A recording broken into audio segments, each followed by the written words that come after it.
Psixologiya bu inson ichki dunyosini anglash, uning ruhiy holatini tushunish va to'g'ri yo'naltirishda muhim vositadir.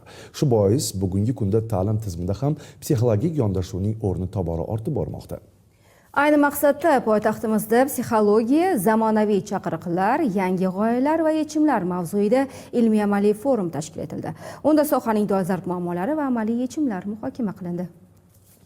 Tadbir davomida innovatsion g'oyalar o'rtaga tashlanib, ilg'or xorijiy tajribalar tahlil qilindi va yurtimizda psixologiya sohasini yanada rivojlantirishga xizmat qiluvchi takliflar ilgari surildi.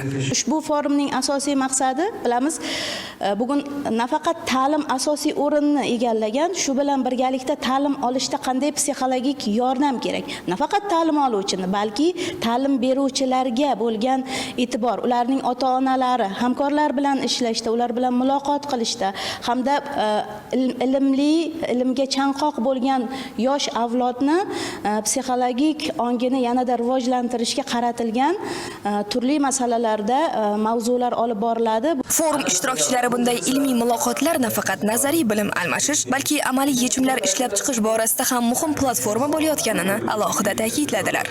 Shuningdek, ushbu forum mashg'ulotlarida bolalar bilan inqirozli holatlarda ishlash, ota-onalar bilan muloqotni yo'lga qo'yish, psixolog, pedagog hamkorligi hamda raqamli xavfsizlik muammolari bo'yicha chuqur tahliliy muhokamalar olib borishni va ishtirokchilar tomonidan muloqot asosida amaliy yechimlarni ham taqdim qilishni maqsad qilgan. Shuningdek, forum ishtirokchilari tomonidan bugungi kunda ta'lim jarayonida yuzaga kelayotgan muammolar, ularning psixologik jihatlari va yechimlari yuzasidan dolzarb fikr-mulohazalar ilgari surildi. Mashhura Nurmatova, Bahodir Amonov, Abdulaziz Abdusamatov, Hudud informatsion dasturi uchun.